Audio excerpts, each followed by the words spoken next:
way to look at it. And it's an important question because we tend to think of a sacred space, and there definitely are. There definitely are those spaces. It could be a church. It could be a place in the woods. My wife and I went to Muir Woods last year. It's an incredibly sacred space. We have those spaces, right? And they can clearly give us a feeling of the sacred. And also there's a feeling of sacredness that's actually inside of our hearts. And that's what we're going to be looking at mostly today. You know, how does that work, and how might that function in our lives? And we're back to the story of Abraham here, and Abraham is on his journey to the promised land. This is a story thousands and thousands of years old, and there's beautiful kind of truths within it, you know, embedded at a deeper level, at an inner sense, so to speak. A poetic truth has a lot to say for our lives. And today we're looking at the inner sense, the poetic truth of this beautiful line, you know, and this is where God actually visits Abraham. And Abraham's sitting outside of a tent, and then it says the day grew warm. And what does it mean when the day starts to grow warm? And I think you can right away see what that means. You know, the day starts to warm, starts to get hotter. You know, that idea of love, that love starts to warm us, starts to grow in our hearts. And how that works. And that's where we get to this idea of what is sacred and what is holy. So I want to read you the line here that is talking about in this book, Secrets of Heaven, talking about a poetic truth for us to consider. Like, maybe this is a way to read this. It needs to be realized that the only things that make something holy are love and charity. Faith does not do this, except to the extent that its truth contains either love or charity. Religious truth is not sacred otherwise. So that sacredness, real important. Now a couple of thoughts, you know, sort of starting at the big level with sacredness. You know, sacredness is what we are willing to make a sacrifice for. I mean, that's its simplest definition. So what's sacred in your life is literally what you are willing to sacrifice other things for. In other words, you're willing to forgo this because you know this is more important. And then let's bump that down one level. Here's a beautiful concept that religious truth in and of itself is not sacred. It's words on a page. It's facts and figures. People can be very religious, but if they're mean and they're missing the point, you know, they're not. That's not what it's talking about here. There's no sacredness just in words.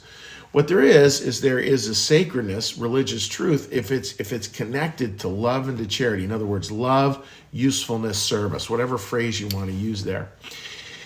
And there's something about that, folks. Like, you know, we can search for sort of a piety in our life, like to find real piousness and you know, and that's great. It's beautiful to have moments of that. And what God continues to ask us to do is maybe have those touchstones where we find a little rest, but then also have those more important, not touchstones, but sort of go stones that are telling us to go forward and to say, yeah, you're going to find the sacredness in connecting with other people in love, and not always in like the silent retreat up to the mountaintop by yourself. Again, silent retreat up to the mountaintop by yourself, highly recommend it. Do it, enjoy it, get a lot out of it. And remember that so much of that is mountaintop experiences. What really matters is coming down the mountain.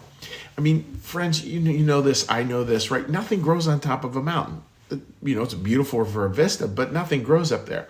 Where things grow down in the valley of our lives, in that sacredness that is around love and charity.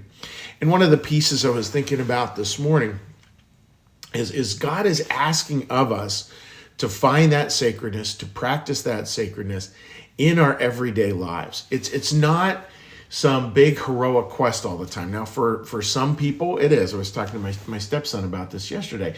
For some people, yeah, they do have that huge call. The Martin Luther Kings, the Abraham Lincolns, the Mother Teresa's, et cetera. They do have that grand call. Most of us do not. Most of us, 99.9% of us, are going to live very ordinary lives. We're going to be born in very ordinary circumstances. We're going to die in very ordinary circumstances. And God doesn't differentiate any of that. He just says, look, live the sacredness there. Live what is sacred in your regular 9-to-5 kind of life. And where can you find that? Where can you find that thing, that love that you're actually willing to sacrifice for? And so today, maybe a little takeaway is maybe just find a little bit of inconvenience, a little bit of inconvenience, a little bit of something that I'm willing to sacrifice for this. Here's something that's a little inconvenient. I didn't have it on my schedule today, but I'm going to do it. I'm going to find a way to do that, because that is actually what is sacred. That's actually, from a Christian New Church perspective, ready for this, folks? That's worship in a large sense. I mean, we still have Sunday worship, that matters. And there's a way of worshiping 24/7 by doing those things. And we don't do it with a sense always of like this detached piety, which can be at times, not all the time, but at times can be a little off-putting. We do it with a sense of this rich, gutty, visceral kind of like, we're gonna do something in our ordinary lives that is clearly bringing love and love and faith and all these different things into other people's lives, into the world, because that's what we're asked to do. Like it's that simple. And watch how things start to warm up, when we do that, friends. And so much of this, like it just is counterintuitive. It's third way stuff. We think our job is to debate politics or debate this or debate that. Maybe some of the time that's our job. If it is your job, more power to you. We need to keep going back to, and there is a third way. Find that third way. Live that third way outside of those polarities, and find sacredness there. It's very, very easy to say, very hard to do, but let's have a day or even a week of just trying to practice that. So, dear friends, with that, let's shift gears. And what we do now is we come in for a soft landing here at New Church Live. So what I'm going to ask you to do is take a deep breath, listen to the prayer bell, and then we'll do a little meditative process here. So get a little breath.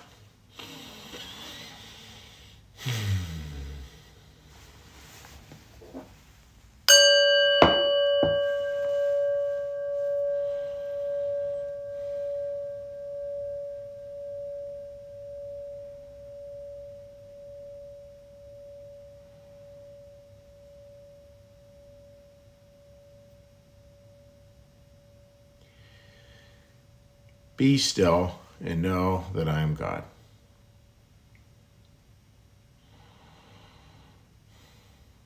Be still and know that I am.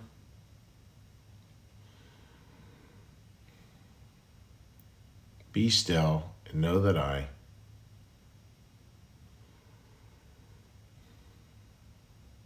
Be still and know that.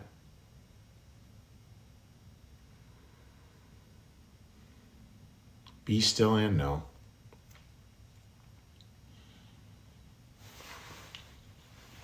Be still and.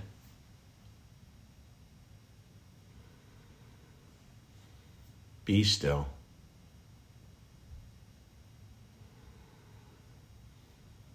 Be.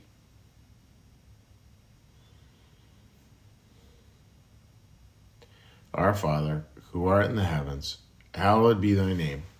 Thy kingdom come, thy will be done, as in heaven, so upon the earth.